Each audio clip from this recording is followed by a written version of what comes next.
Hello everybody, my name is Pooja Puran Singh and I have scored 100 percentile in English in CUET 2023.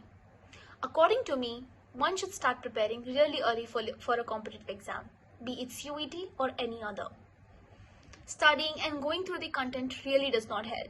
What actually helps is to solve sufficient and enough mock tests.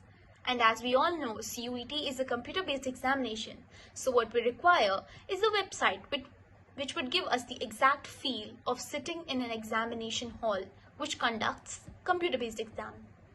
For me, that was luckily provided by CUET Mock.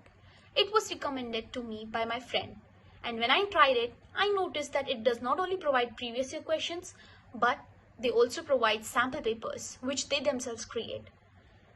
And according to me, they are the most efficient. I solved one before my English exam and I scored 194 on 200, and it actually boosted up my confidence.